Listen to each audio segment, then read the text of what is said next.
The chapter begins with Majima taking Makoto to an old warehouse, and he just starts questioning her. He asks about the bat tattoo and Makoto just says, I don't know. The situation is rather confusing, so Majima just decides to be straight with Makoto and tells her that he was a hitman hired to kill her. So now all that's left to do? Yo, where's Lee? Makoto starts worrying about Lee, and Majima tries to comfort her by telling her that Lee could be alive, and then presses her for more information. Makoto's like, oh, Lee might know, and then Majima's like, oh wait, that guy's actually dead, I better go check up on him. Majima tells Makoto not to leave the room, and he's off. Majima exits the warehouse, and it turns out that it's his rival's warehouse. Majima really made good use of that saw that he had before. Before Majima leaves, the rival brings up cabaret clubs, a kind of smaller version of the cabaret Majima runs. A little bit of foreshadowing for something later on. Last time Majima saw Lee, he was shot everywhere in his office. So let's go to his office again. Once Majima goes inside, he sees a Chinese doctor come in, and Majima goes and straight up interrogates him. So Majima manages to get out of him that he is actually taking care of Lee, but Majima actually manages to get a location out of the doctor. So Majima heads out to go meet up with Lee, but before he does, he knocks out the doctor in order to not cause any suspicion. So Majima was told to go to the mahjong parlor. So, seeing as we're talking about mahjong, I'm just gonna talk about all the casino gambling games. Yeah. There's quite a few gambling games, you know, stuff like poker, roulette, and blackjack, but then there's also a few more Japanese ones like Chilo, and Mahjong, which I have no idea how to play. I'm quite fond of blackjack, but a lot of that is due to the first Yakuza. But I'm also quite fond of poker because I know how to play it. Shogi isn't really about gambling, but I also don't really know how to play that one. It's like chess, but it's not. It's different. I really don't know what I'm talking about when it comes to shogi. So yeah, that about wraps it up. It's not like the game doesn't try to teach you these games. It does have tutorials and hint screens in order to help you understand the game, so if you're willing to put in the time, you actually can understand Mahjong, but I just couldn't. But if you do know how to play these games, they are fully featured versions in this one, so you'll have a great time if you know what you're doing. Now let's get back to the story. Majima reaches the Mahjong parlor, but Lee was actually expecting him, so knocking out the doctor did nothing. But Lee decides to let Majima join in a little game of Mahjong. You don't actually get to play it, it's more just a cutscene. So Lee isn't really worried about Makoto, despite Majima being sent to kill her, because Lee has a pretty good idea that Majima has never killed anyone, and probably can't. Majima denies this a whole bunch, and then tries to ask Lee about the bat tattoo, but then that doctor you knocked out comes in with some backup, and Lee's fine if they kill you, so it's fight time.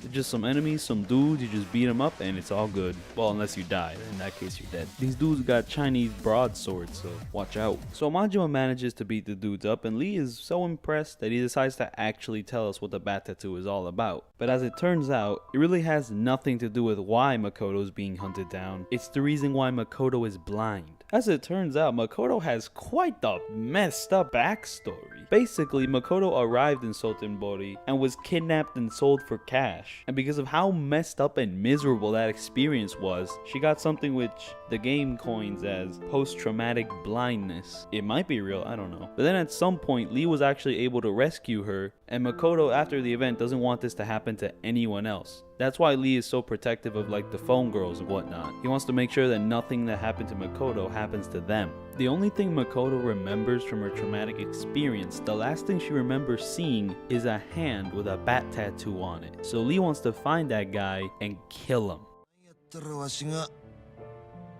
確実に殺したるけどな。コウモリの入れ墨、皮ごと剥ぎ取ったる。 But overall, Lee doesn't really know why Makoto is being hunted down, but he is willing to help Majima escape his boss so that the girl can be saved. But he warns Majima that the way they do it won't be pretty. Lee tells Majima to wait while he gets the plan ready. Before we move on, I gotta say that Lee is a really cool character. Like, it's not just exclusive to him. It's something about all the side characters in this game. They're all memorable with presence to them. Chalk it up to memorable characteristics about each one and great voice acting from each and every single single character in this game. Majima leaves to go meet up with Makoto, and she's relieved that Lee is alive, but is somewhat uncomfortable because that means Majima knows about her backstory. So Majima tries his best to comfort her by telling her of the messed up things he went through as a Yakuza, losing an eye and a year of torture, and yeah, this really doesn't help at all, because now she feels sad for him. Yeah, Majima's in a little bit of a pickle here. Yeah, Makoto's kind of crying, so Majima's like, alright, I'll get you some food, yeah, hungry. So yeah, she is somewhat hungry, so she wants some takoyaki, I think that's how you pronounce it, yeah. And Majima's off, so you go to get her some good hot takoyaki, and it actually manages to calm her down. Makoto asks how Majima lost his eye, and he tells her that it was pretty much destroyed, which then Makoto brings up a certain little nugget of information that she feels rather sad for him, because while she can actually recover her eyesight, Majima can never recover sight in that one eye, which, is that possible? Maybe. So Majima and Makoto here share a little bit of a cute moment, and it starts off their romance. So after that, Makoto brings up the watch she has, even though she's blind. How's she gonna watch the time? Well, she keeps it because it's special to her and makes a nice little sound that makes her nostalgic about the past. But it's broken. Oof. Majima then decides to leave the storeroom, and while on his way walking around the town, he decides to check out one of those cabaret clubs that his rival told him about, which then leads to Majima's side business. Let's talk about it. So Majima's side business is that there are these five very bad people running cabaret clubs, and you need to build up your own cabaret club to be cabaret club to beat out their clubs, so you end their evil club reign. You start out by going to a cabaret club as suggested by your business rival, and the place sucks, but the manager actually allows you to take it over after you witness some of the devious intents of some of the other club managers managing their own clubs in evil ways. So Majima raises the popularity and quality of this cabaret club in order to beat out the other cabaret clubs so that they don't monopolize the whole scene. So between Kiryu's side business or Majima's side business, I'd have to say that Majima's side business is easily my favorite of the two. To start off, I better explain what a cabaret club is. It's basically like a place where like a dude goes to like drink, eat, and talk to hostesses. I don't know, it's something in Japan. I'm not really too familiar with it. So the way the minigame works is that you hire the best staff, you manage the staff in the best way possible, and you run through the business through this Diner Dash style minigame where you serve customers and whatnot. So as I was saying, it's kind of like Diner Dash, but actually less difficult. What I like about this side business over Kiryu's is that it removes a lot of waiting around for percentages to go up. Instead, you have to take the initiative to grow your club up to fight against the evil and more popular clubs. You have to earn fans through this minigame and also through partnering with businesses. So you still have to go out and hunt down certain businesses so that they can advertise your club more to earn more fans.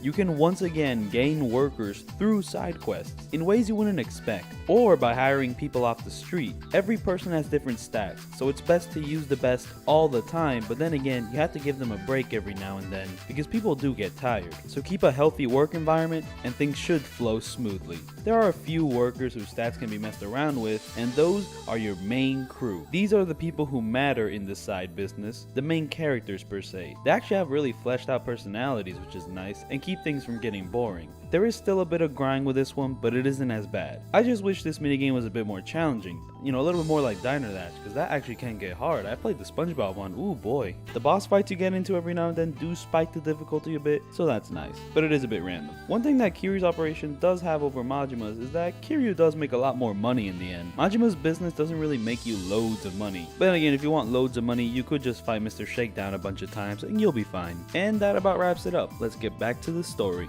You're also gonna meet the money man at some point while doing all of this. And Majima's money man is definitely the eccentric character. But anyways, after all of these events, Majima decides to go back to work. While working at your club, you see yo, it's that doctor dude. He's drinking at our club and he's all like, yo, drinks are free, right? And the thing is, you told Lee that drinks would be free. But this ain't Lee though, but it is Lee's helper, so yeah, drinks are free. So this helper dude came to tell Majima that Lee will meet him once Majima goes to his house. So Majima pays for the drinks and starts heading to his apartment. But once he exits the club, he is greeted by the Yakuza to try to kidnap Makoto, aka the gunman.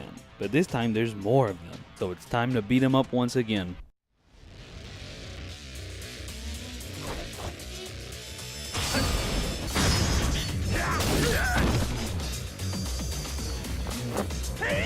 Once you beat them all up, You try to question them, but then Sagawa shows up, which gives them ample time to escape. Sagawa asks if you found your target, and Majima dodges of giving out the truth. So yeah, Sagawa's a little bit suspicious, but I don't think he's caught on yet. So once Majima has gotten drilled into his head the ABCs of contact, he heads home and Lee comes through shortly in a big coat. Lee has picked up that Majima's apartment is being stalked on all corners, and Majima pretty much tells him, yeah, cause I'm trapped here. So then Lee tells him of a secret passageway in his clinic, and that's where we have to go now. So after successfully going to the clinic, where's the secret passageway?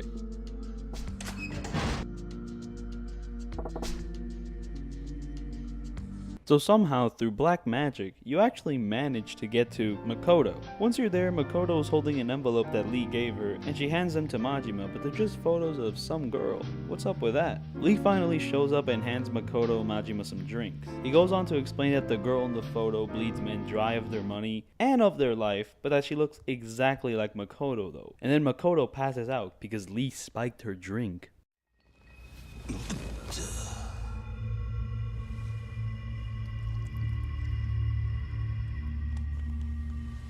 よう聞く薬やでほんま。リ、お前何を？こっから先はこの子に聞かせる話とちゃうんでな。少し眠らしとく。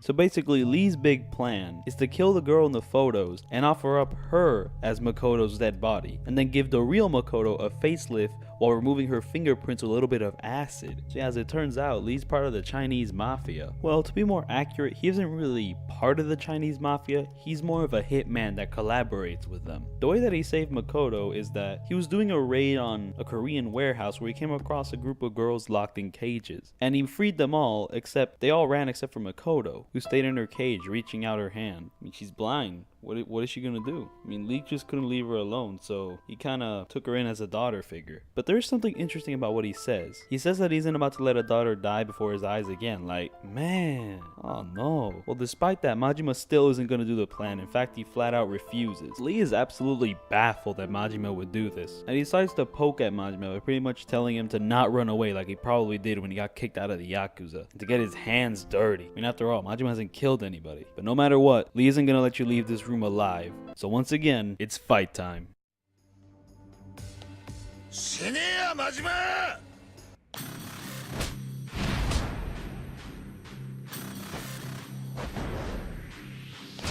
fight against Lee is the same as last time, except that he has a bigger health bar, and the QTE transition to his heat mode has actually been extended, and the extra QTE actually does damage to Lee.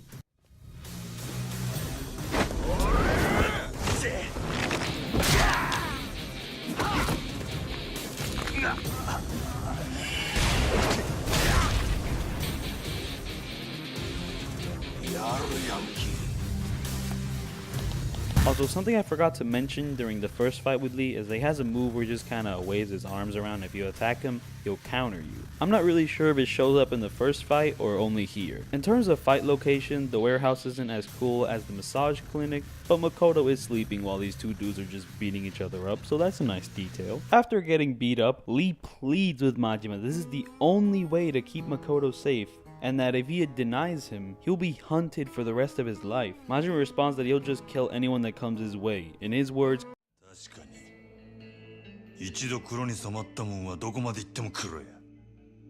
そっから抜けることはできん。けどな、それでも噛みつく相手選ぶくらいはできる。それが俺の流儀や。 Majima tears up the photos and leaves. Majima then takes all the materials, takes them to a trash can, but then goes on a little smoke break and throws away the materials Lee was going to use for his big plan. But as Majima is leaving, a mysterious man in a red suit takes them. Oh no. Majima goes on to work, but is told by one of his employees that Lee called to let Majima know to come to the massage clinic. So Majima heads on over there, and Lee congratulates him on actually doing his big plan, but Majima didn't kill anyone. So now the whole gang is confused on who done it, but the dude who done it calls up the clinic and tells Majima to meet him at the Grand, where he's groping the staff. Oh no. And the staff, no, not the staff, the chapter ends there. This chapter is mostly there to introduce Majima's cabaret club business, but the story definitely gets interesting here with some development between Majima and Makoto, and with the fleshing out of Lee's character a bit. But now it's time to move on to the next chapter.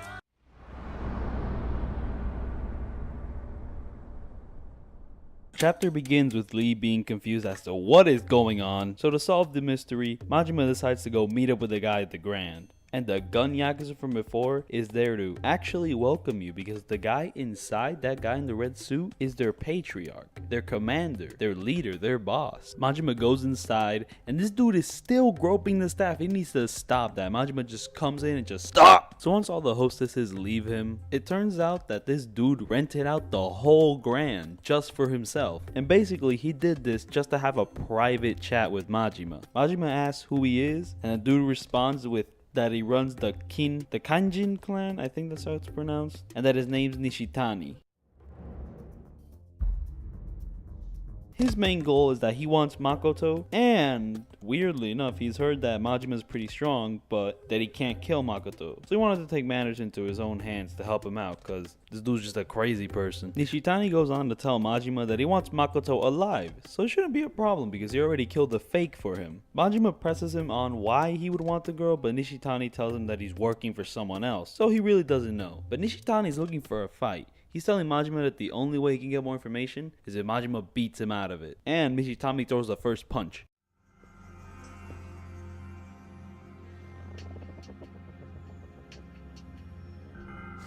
But Majima doesn't do it because Nishitani technically is a customer, and the customer is king. So Nishitani's like, alright, so I won't be a customer, I'll be a robber. So he calls the police, says he's robbing the place, and now it's fight time. And Nishitani is very happy.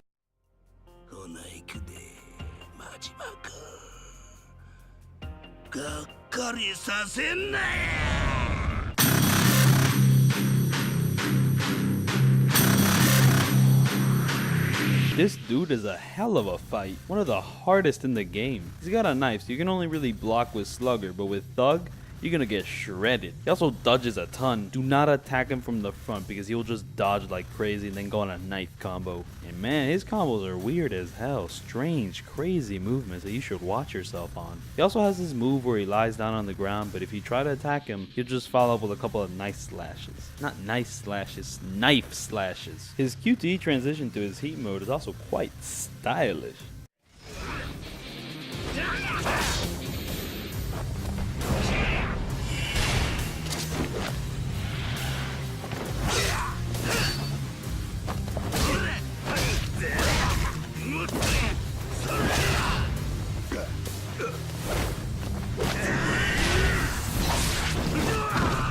Got a knife into his shins and he's still walking. Once the fight is over, the police are here and Nishitani just turns himself in. But Majima still needs more info from him, but Nishitani's all like, ooh, come get me, sweetie. So Majima just heads back to his office and Sagawa's there waiting to know why Majima hasn't reported him killing Makoto. Majima's starting to look super suspicious to Sagawa, especially that fight with the Kinjin clan. But Majima somehow manages to brush off every question, but he is somewhat worried that Sagawa's gonna crack the case at some point. So he starts heading down to where Makoto is, but the Chinese doctor comes to Majima first because he needs to give painkillers to Lee, but he doesn't exactly know where he is. So Majima offers to deliver the medicine to him. But before we continue on with the story, I think it's about time we cover the final combat style today. Well, I mean, it could be today, but I don't know, you can maybe watch the video into tomorrow. Basically, let's talk about Majima's unlockable fourth style, the Mad Dog. Majima's Mad Dog style is a new style to the series and is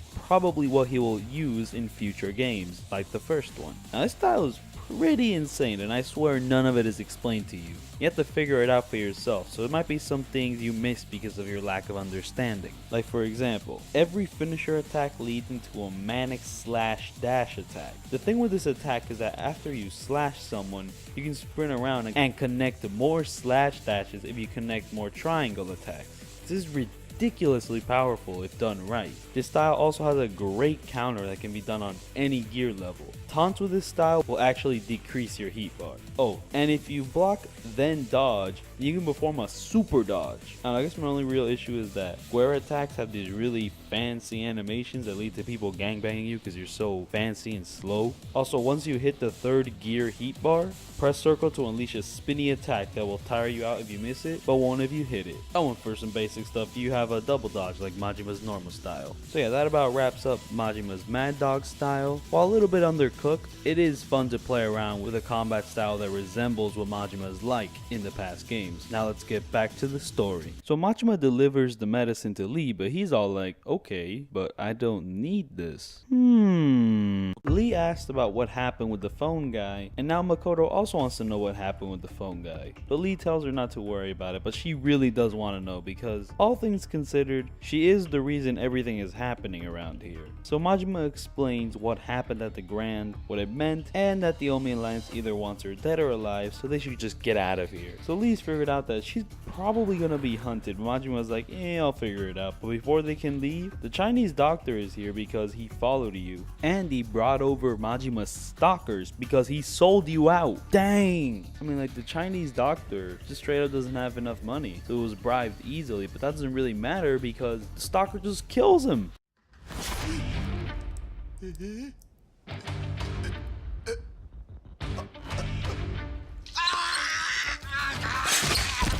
What is he gonna do with the money if he's dead? So yeah, man, that guy got messed up. Yeah, but Majima's sick of this dude's crap, so now it's fight time.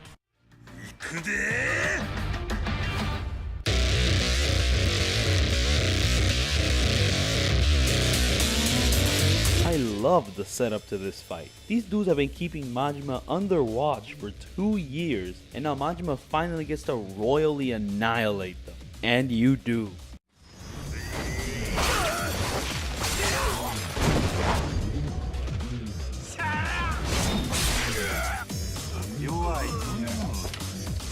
Every single one of your enemies has some sort of weapon, so just keep your mind open for that. So once you beat them up, Lee tries his best to save the doctor because he still has a chance at living. But Lee can't leave without saving him first. So Lee tells Majima to go on ahead with Makoto to the clinic while he gets the doctor to safety. And so begins another stealth level. This is the last one of its type, and it's exactly the same as the last one except a bit shorter. Everything I said about the last stealth level applies here. Once Majima reaches the clinic, Lee is outside, ready with a car to leave. But once he turns the key,